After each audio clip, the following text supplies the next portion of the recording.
So డయాబెటీస్లో మనం 2 రకాలండి, type 1, type 2. Type 1 వచ్చేసి juvenile diabetes. చాలామందికి చిన్న పిల్లల్లో మనం ఈ సమస్య చూస్తున్నాము. సో వాళ్ళకి ఆటో ఇమ్యూన్ డిసార్డర్స్, అంటే వాళ్ళ బాడీలో రోగ నిరోధక శక్తి కంప్లీట్గా డిఫెక్టివ్గా మారిపోయి, అది కంప్లీట్గా ఆటో ఇమ్యూన్ సిస్టమ్ అంటే ఇమ్యూన్ సిస్టమ్ అటాక్ చేసి ప్యాన్క్రియాస్ని డ్యామేజ్ చేయడం వల్ల ప్యాన్క్రియాస్లో సడన్గా ఇన్సులిన్ ఉత్పత్తి అనేది విపరీతంగా పడిపోతుంది.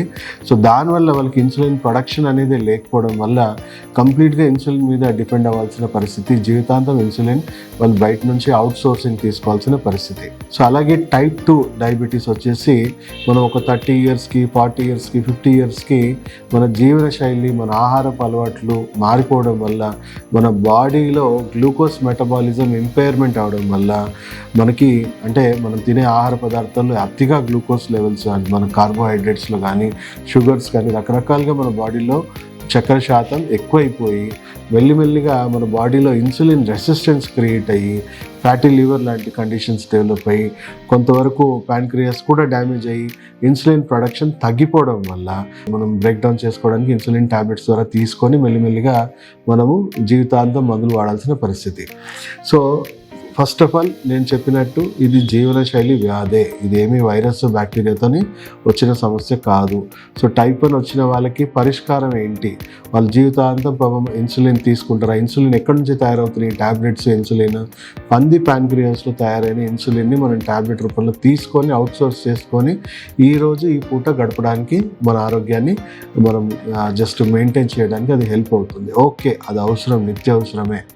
బట్ పరిష్కారం ఏంటి? ఎలా దీని నుంచి బయటపడాలి? ఎందుకంటే ఇలాగే మనం కొనసాగితే మన బాడీలో ఈ టాక్సిన్స్ పెరిగిపోయి హెవీగా బ్లడ్లో కూడా టాక్సిన్స్ ఎక్కువ నిల్వలు అయిపోయి రక్తనాళాలు దెబ్బతినడము, మనం హార్ట్ రక్తనాళాలు దెబ్బతినడం, ఐ సంబంధించిన అంటే మైక్రో బ్లడ్ వెజల్స్ అన్ని ఫస్ట్ స్టేజెస్లో డ్యామేజెస్ అయ్యి డయాబెటిక్ రెటినోపతి అంటే కంటికి సంబంధించిన సమస్యలు, కార్డియోమయోపతి లాంటి సమస్యలు, లేదా రీనల్ ప్రాబ్లమ్స్, కిడ్నీ సమస్యలు, కాళ్ళలో డయాబెటిక్ న్యూరోపతి కండిషన్స్, తర్వాత ఇమ్యూనిటీ బాగా తగ్గిపోయి వాళ్ళకి చిన్న చిన్న దెబ్బలు తగిలిన వాళ్ళకి ఇన్ఫెక్షన్స్ అవ్వడం కాళ్ళకి, దానివల్ల గ్యాంగ్రీన్స్ ఫామ్ అయిపోయి ఫంగల్ ఇన్ఫెక్షన్స్ వచ్చి వాళ్ళకి యాంప్యుటేషన్స్ చేయడం. సో అలా వాళ్ళ జీవితం అంతా కూడా రకరకాల కండిషన్స్తోని, క్రానిక్ కండిషన్స్తోని చనిపోతూ ఉన్నారు. సో ఇవి రాకుండా ఉండడానికి ఏం చేయాలి, ఆల్రెడీ వచ్చిన వాళ్ళు ఏం చేయాలి అనేది మనం మాట్లాడుకుందాం.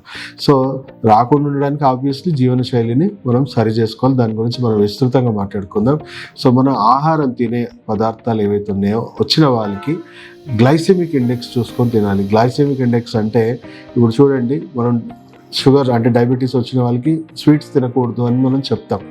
ఎందుకు? దాంట్లో డైరెక్ట్గా హై గ్లూకోజ్ లెవెల్స్, డైరెక్ట్గా మన షుగర్ హెవీగా స్పైకింగ్ అవుతుంది, దానివల్ల షుగర్స్ అవుట్ ఆఫ్ కంట్రోల్ అయిపోతాయి అని చెప్పేసి మనం తినొద్దు అని చెప్తాం. కానీ మనం తినే కార్బోహైడ్రేట్స్లో చాలా మటుకు ఉన్న కార్బోహైడ్రేట్స్లో హై షుగర్ లెవెల్స్ ఉన్నాయి. ఆల్మోస్ట్ అవి తీయగా ఉండవు, కానీ మన షుగర్ స్పైకింగ్ మాత్రం విపరీతంగా చేస్తుంది. దాంట్లో స్పెషల్గా చెప్పాలంటే రైస్, మనం ఒక రకంగా అందరం కూడా రైస్ ఎక్కువగా మనం కన్జ్యూమ్ చేస్తూ ఉంటాం. సో రైస్ చూసుకుంటే దాంట్లో ఆల్మోస్ట్ 87 to 93 లెవెల్స్, 93% మనకి గ్లైసెమిక్ ఇండెక్స్ అనేది హైగా ఉంటుంది. సో మనము ఆల్మోస్ట్ స్వీట్స్ తినకుండా షుగర్ తగ్గాలి అన్న ఇది ఎలా ఉందో, సో దీనివల్ల కూడా మనకి ఎప్పటికీ తగ్గదు అని మనం గుర్తుంచుకోవాలి.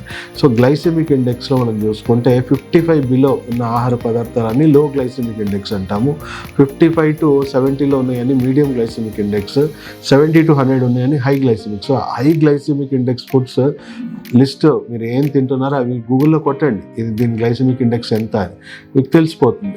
సో 70 to 100లో ఉన్న ఏవి తినకూడదు, అవాయిడ్ చేశారు, అది లిటరల్గా మీకు స్లో పాయిజనే. అలాగే 55 to 70లో ఉన్నాయన్నీ మీడియం గ్లైసెమిక్ ఇండెక్స్, మిల్లెట్స్ అలాంటివన్నీ కూడా మీడియం గ్లైసెమిక్ ఇండెక్స్లో వస్తాయి, అవి పార్షల్గా తినండి.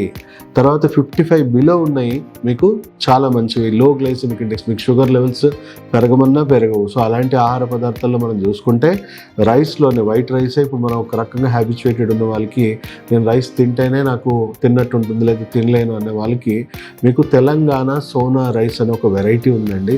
ఆ variety of rice glycemic index 51.5. మీకు వైట్ రైస్ తిన్న తృప్తి ఉంటుంది, షుగర్ లెవెల్స్ కూడా స్పైక్ అవ్వవు.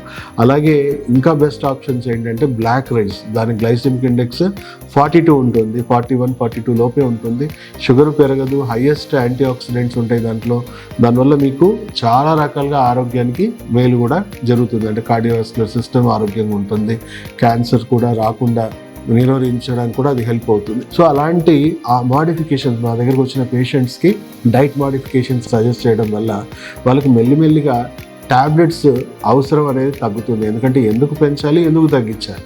సో పెంచడం ఆపడానికి, పెంచడం తగ్గడానికి మనం ఫస్ట్ డైట్ మోడిఫికేషన్స్ చేస్తూనే వాళ్ళకి బాడీలో ఎలాంటి డిఫెక్ట్స్ వల్ల వచ్చాయి అంటే టాక్సిన్స్ ఎక్కువ అయిపోయి ఫ్యాటీ లివర్ రావడం వల్ల అబ్జార్ప్షన్ తగ్గిపోయిందా, లేదా డ్యామేజ్ అయిన ప్యాంక్రియాస్ ఏమన్నా ఇన్సులిన్ ప్రొడక్షన్ తగ్గిపోయిందా. టైప్ 2 పేషెంట్స్లో ఎస్పెషల్లీ మనం చూసుకుంటే సో వాళ్ళ బాడీలో టాక్సిన్స్ రెడ్యూస్ చేయడానికి డీటాక్సిఫికేషన్ ట్రీట్మెంట్స్ చెప్తాము. అలాగే ప్యాంక్రియాస్ డ్యామేజ్ అయిన ప్యాంక్రియాస్ రీజనరేట్ అవ్వడానికి బీటా సెల్స్ రీజనరేషన్కి కొన్ని మంచి అద్భుతమైన herbal medicines, proven herbal medicines ఉన్నాయి. దానివల్ల మెల్లిమెల్లిగా రీజనరేషన్ అవ్వడం వల్ల సెల్ఫ్గా ఇన్సులిన్ ఉత్పత్తి అవ్వడము అండ్ బాడీలో ఉన్న ఇంటర్నల్ ఇంబ్యాలెన్సెస్ అన్నీ కరెక్ట్ చేయడం వల్ల ఇన్సులిన్ రెసిస్టెన్స్ ఇవన్నీ కూడా తగ్గడము అండ్ ఓవర్ ఏ పీరియడ్ బాడీలో మెల్లిమెల్లిగా ట్యాబ్లెట్స్ ఇవ్వాల్సిన అవసరం తగ్గిపోయి బాడీ సెల్ఫ్ సస్టైనబుల్గా డెవలప్ అవుతుంది. అలా మనం టైప్ 2 డయాబెటీస్ని రివర్స్ చేసుకోవచ్చు. అలాగే టైప్ 1ని మనం ఎలా రివర్స్ చేయొచ్చు ఫంక్షనల్ మెడిసిన్లో అనుకుంటే ఫస్ట్ మీకు చెప్పినట్టు వాళ్ళకి ఆటో ఇమ్యూన్ డిసార్డర్ వల్ల వాళ్ళ ఇమ్యూన్ సిస్టమ్ దాడి చేసి డ్యామేజ్ చేసింది. వాళ్ళ ఇమ్యూన్ సిస్టమ్ని కంప్లీట్గా ఒక 1 to 2 years immunomodulation therapy, transfer factor therapy ద్వారా వాళ్ళ ఇమ్యూన్ సిస్టమ్ని పూర్తిగా మార్చేస్తాం. దానివల్ల వాళ్ళ ఇమ్యూన్ సిస్టమ్ వాళ్ళని డ్యామేజ్ చేయడం కాదు, రిపేర్ చేయడం స్టార్ట్ చేస్తుంది, హీల్ చేయడం స్టార్ట్ చేస్తుంది. అండ్ అలాగే డ్యామేజ్ అయిన ప్యాంక్రియాస్ కూడా సైమల్టేనియస్గా రీజనరేటివ్ ట్రీట్మెంట్స్ ఇస్తాం, డీటాక్సిఫికేషన్ చేస్తాం. అలాగే సో దానివల్ల ఈవెన్ టైప్ 1 డయాబెటీస్లో కూడా ఇన్సులిన్ ప్రొడక్షన్ అనేది వితిన్ 6 months 1 yearలో కొంతవరకు ప్రొడక్షన్ స్టార్ట్ అయ్యి వాళ్ళ ఇన్సులిన్ నుంచి ట్యాబ్లెట్స్కి రావడము, మెల్లిమెల్లిగా ఇన్సులిన్ ప్రొడక్షన్ ఇంకా పెరగడం వల్ల మెల్లిమెల్లిగా వాళ్ళకి బయట నుంచి ఇవ్వాల్సిన అవుట్ సోర్సింగ్ తగ్గడం వల్ల వాళ్ళు మెల్లిమెల్లిగా ఒక 1 to 2 yearsలో ట్యాబ్లెట్స్ కూడా తగ్గించుకునే అవకాశం ఉంది. సో ఆల్రెడీ ఫంక్షనల్ మెడిసిన్లో ఇలాంటి రివర్సల్ ట్రీట్మెంట్ అనేది అందుబాటులో ఉంది. దానివల్ల మనకి ఇంకా అడిషనల్గా మనకు బెనిఫిట్స్ ఏంటంటే ఆల్రెడీ ఎగ్జిస్టింగ్ డయాబెటీస్ పేషెంట్స్కి డయాబెటీస్ సంబంధించిన ఎన్నో కాంప్లికేషన్స్ ఉంటాయి. సో మీ రోగనిరోధక శక్తిని సరిచేయడం వల్ల మీ బాడీలో ఉన్న టాక్సిక్ ఎన్వైర్న్మెంట్ తగ్గించి మంచి హెల్దీ ఎన్వైర్న్మెంట్ మనం డెవలప్ చేయడం వల్ల మీ ఆర్గన్ సిస్టమ్స్ ఫంక్షనాలిటీని కూడా ఇంప్రూవ్ చేయడం వల్ల మీకు వచ్చిన కాంప్లికేషన్స్ కూడా మనం రివర్స్ చేయొచ్చు. దానివల్ల ఈ 4th largest డిసీజ్ మనం అవగాహన కలిగించుకొని మనము ప్రివెన్షన్ పరంగా కూడా మీకు చెప్పినట్టు డైట్ లైఫ్ స్టైల్ ఆల్రెడీ మీకు హెరిడేటరీగా ఉంది, మన పేరెంట్స్కి ఉంది అని అనుకుంటే మీరు ఇప్పటి నుంచే ప్రీ డయాబెటీస్ పరంగా డైట్ అనేది కొంచెం చూసుకొని తినాలి. అంటే గ్లైసెమిక్ ఇండెక్స్ చూసుకొని తినండి అండ్ విచ్చలవిడిగా జంక్ ఫుడ్స్ కానీ ప్రాసెస్డ్ ఫుడ్స్ కానీ వీటన్నిటికీ దూరం అవ్వండి. ఒకసారి సంప్రదించండి మమ్మల్ని. రాకుండా చేయడానికి కూడా ఫంక్షనల్ మెడిసిన్లో అద్భుతమైన ట్రీట్మెంట్ ఉంటుంది. ప్రీ డయాబెటీస్ అని చెప్పేసి పానిక్ అయిపోవాల్సిన అవసరం ఏం లేదు. మీరు ప్రివెంటివ్ పరంగా కూడా ఈ వైద్యాన్ని ఉపయోగించుకోవచ్చు. అలాగే టైప్ 1 టైప్ 2 వచ్చిన వాళ్ళకి కూడా వాళ్ళ కండిషన్ బట్టి టైప్ 2 వాళ్ళకైతే 6 to 12 monthsలో మనము రివర్సల్ ట్రీట్మెంట్ చేయొచ్చు, డయాబెటీస్ రివర్సల్ ట్రీట్మెంట్. అదే టైప్ 1 వాళ్ళకి మాత్రం 1 to 2 years పడుతుంది. ఎందుకంటే హెవీగా డ్యామేజెస్ ఉంటుంది, హెవీగా డిపెండెన్సీ ఉంటుంది అండ్ కంప్లీట్ ఇమ్యూన్ సిస్టమ్ని కూడా మార్చాలి కాబట్టి సో టైం పడుతుంది. సో పార్ట్లు మార్చుకుందామా లేట్గా అనలైజ్ అయ్యి, లేదా మన ఆరోగ్య వ్యవస్థని మార్చుకొని మన ఆరోగ్యంగా మారదామా అనేది మీకే వదిలేస్తాను. చాలామందికి ఇవి తెలియక వాళ్ళు యాంపిటేషన్స్, కాంప్లికేషన్స్ తెచ్చుకొని చనిపోతూ ఉన్నారు. ప్రపంచంలో 4th largest కిల్లర్గా మారిందంటే ప్రపంచానికి డయాబెటీస్ క్యాపిటల్ ఇండియాని అని గుర్తుంచుకోండి. దాంట్లో మనమే ఎక్కువ సౌత్ ఇండియన్సే. సో దయచేసి వీడియో ప్రతి ఒక్కరికి షేర్ చేసి అవగాహన కలిగించండి. దానివల్ల ఈ మరణాల శాతాన్ని మనం తగ్గించుకోవచ్చు. Thank you.